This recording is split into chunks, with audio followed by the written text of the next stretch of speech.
ఇప్పుడే జీ5 app download చేయండి. చూడండి మీ ఫేవరెట్ టీవీ షోస్ ఎప్పుడైనా ఎక్కడైనా. విష్ణు రాణమ్మా, స్వీట్ తినిపించు. అయ్యో మర్చిపోయానయ్యా. ఇదిగోమ్మా. అల్లుడు గారికి కూడా తినిపించు రాణమ్మా. తీసుకో బాబు. థ్యాంక్స్ అండి. అమ్మా, అక్క, బావగారు, కంగ్రాచులేషన్స్ మీ ఇద్దరికి. Thank you. అన్నయ్య గారు, నోరు తీపి చేసుకోండి. ఇందాకే కృష్ణ కూడా ఇలానే మా అందరి నోరు తీపి చేసిందమ్మా. అల్లుడు గారు ఎలా ఉన్నారు? నానా, నేను ఆఫీస్కి వెళ్ళొస్తాను.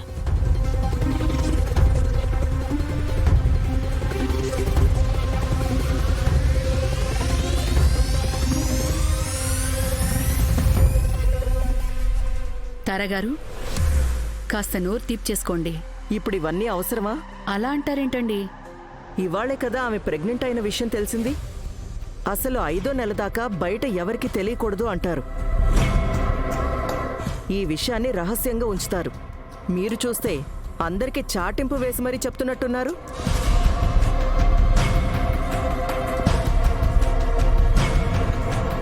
మేడం, మేమెవరికీ చెప్పలేదు మేడం. ఏమో, మీరందరికీ చెప్పుకొని రేపేమైనా జరగరాందేమైనా జరిగితే?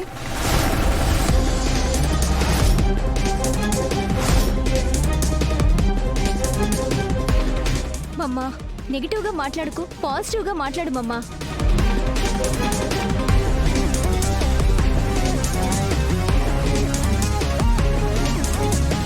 అమ్మా, కృష్ణకు కూడా స్వీట్ ఇవ్వమ్మా.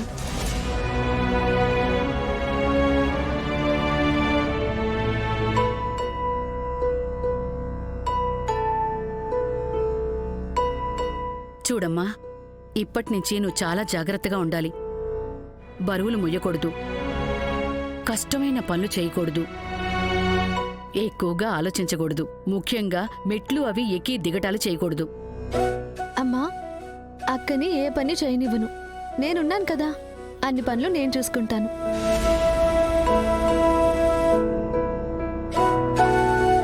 ఎవరి చేత పనులు చేయించుకోవాల్సిన అవసరం లేదు. నీకంతగా ఇబ్బంది ఉంటే నేనింటికి తీసుకెళ్ళి 4 రోజులు ఉంచుకుని పంపిస్తాను.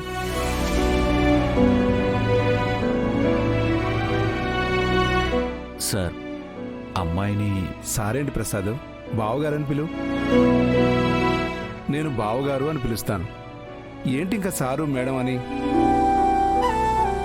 బేబీ, ఎవరు ఎక్కడ ఎలా ఉండాలో ఎలా మాట్లాడాలో వాళ్ళింట్లో కాస్తో కూస్తో తెలిసిన వ్యక్తి ఆ ప్రసాదేనండి.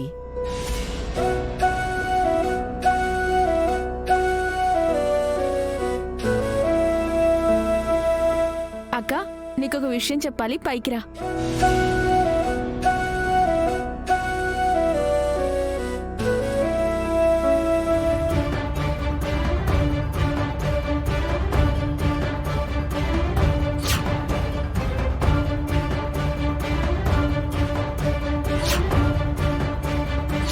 మా పరువు, మా అబ్బాయి పరువు పోయేలా లేనిపోని నిందలు వేసి ఇలా చేయడం ఏమాత్రం బాగాలేదు. ఈ రోజు ఈ వార్డులోకి ఏ పేషెంట్ జాయిన్ అవ్వలేదే? హాస్పిటల్లో నర్స్ ఎందుకు అబద్ధం చెప్తుంది? హాస్పిటల్లో ఉండాల్సిన అమ్మాయి ఎక్కడికి వెళ్ళినట్టు? ఆ అమ్మాయిని పట్టుకుంటే అన్ని నిజాలు బయటపడతాయి. ఆ విక్రమ్ ఎంత దుర్మార్గుడో నిరూపించొచ్చు.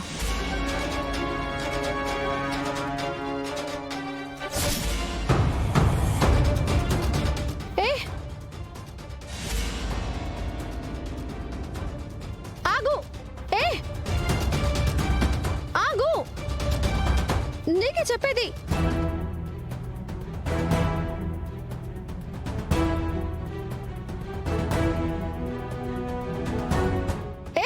ఆగు.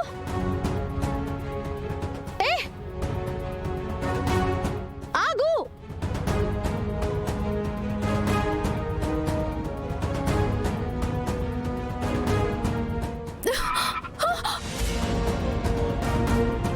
ఏయ్, కళ్ళు కనిపించట్లేదా? సారీ సార్, కొంచెం ఉంటే ఏమయ్యేదో తెలుసా? సారీ సార్, అర్జెంటుగా వెళ్ళాలనే కంగారులో చూసుకోలేదు. ఎంత అర్జెంట్ పనున్నా కొంచెం ముందు వెనక చూసుకుని జాగ్రత్తగా వెళ్ళాలమ్మా. సార్ కొంచెం అక్కడ దాకా డ్రాప్ చేస్తారా సార్? చాలా ఎమర్జెన్సీ సార్. సరే ఎక్కు.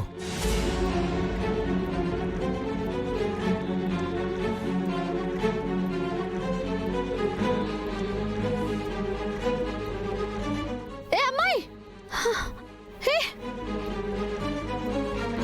ఈ అమ్మాయి ఈయన కారెక్కిందేంటి? ఏమండి,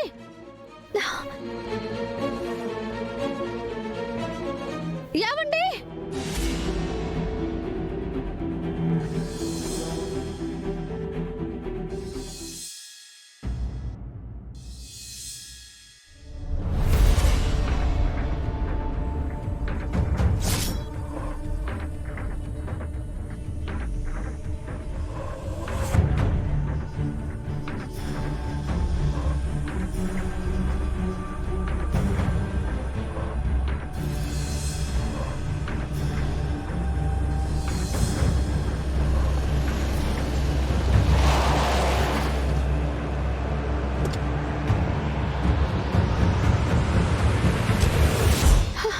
ఏమండి? ఏంటి? కాల్ చేస్తుంటే కట్ చేస్తున్నారేంటండి? నా ఫోను నా ఇష్టం. మీతో వాదించలేను కానీ ఇందాక ఒక అమ్మాయిని కారెక్కించుకున్నారు కదా. ఎవరు? ఏ అమ్మాయి? అదేనండి, ఇందాక రోడ్డు మీద మీరు ఒక అమ్మాయిని కారులో ఎక్కించుకున్నారు కదా. నేను రోడ్డు మీద ఏం చేస్తున్నానో కూడా నిఘా పెట్టావా? అది కాదండి, నా మాట పూర్తిగా వినండి. వినను. నేను ఎవరికైనా లిఫ్ట్ ఇస్తాను. నీకెందుకు? నా వెనకాల ఎందుకు ఫాలో అవుతున్నావు? కొంచెం పేషెన్స్గా నా మాట వింటారా? నాకు పేషెన్స్ లేదనే ఉద్దేశం? మహాప్రభు, ఒక్క నిమిషం నాకు మాట్లాడే ఛాన్స్ ఇవ్వండి. చెప్పు. మీరు ఇందాక కారులో ఎక్కించుకున్న అమ్మాయిని ఎక్కడ డ్రాప్ చేశారు? ఆ విషయం నీకెందుకు? కొంచెం చెప్పండి. ఎందుకు నువ్వు చెప్పు. నాకు చెప్పాలనిపిస్తే చెప్తా, లేకపోతే లేదు. ఆ అమ్మాయి ఎవరో కాదండి. ఆ రోజు చెప్పాను కదా, విక్రమ్కి ఇంతకు ముందే పెళ్ళయిందని, భార్య ఉందని. ఆ విక్రమ్ భార్యనే మీరు కారులో ఎక్కించుకున్నారు. వాట్? ఆ అమ్మాయినే నిశ్చితార్థం రోజు విక్రమ్ భార్య అని ప్రూవ్ చేయాలని నేను అందరినీ హాస్పిటల్కి తీసుకువెళ్తున్నప్పుడు తను సడన్ గా మిస్ అయింది. మళ్ళీ ఈరోజు ఆ అమ్మాయిని మీరు కారు ఎక్కించుకోవడం చూసి పరుగున వచ్చానండి. ఆ అమ్మాయి విక్రమ్ భార్య, ఇది నేను నమ్మాలా? ఇదే మాట మీ వాళ్ళకి చెప్తే నమ్ముతారా? అంటే నీకు పిచ్చా, మీ వాళ్లకు పిచ్చా? నేను చెప్పేది నిజమండి. నువ్వు చెప్పేది నిజమే అయితే, విక్రమ్కి నిజంగానే పెళ్ళైతే పెళ్ళైన వాడిని ప్రేమించడానికి నీ చెల్లెమైనా తింగరదా? అయ్యో, నా చెల్లెలు అమాయకురాలండి. నీ చెల్లెలు ఒక అమాయకురాలు, నువ్వు అంతకంటే పెద్ద అమాయకురాలివి. ప్లీజ్ అండి, ఆ అమ్మాయి దొరికితే ఆ విక్రమ్ అసలు రంగు బయట పెట్టి నా చెల్లెల్ని కాపాడుకుంటానండి. ప్లీజ్, ఆ అమ్మాయిని ఎక్కడ దింపారో చెప్పండి. జీ5 యాప్ డౌన్లోడ్ చేసి అన్ని ఎపిసోడ్స్ పూర్తి ఉచితంగా చూడండి.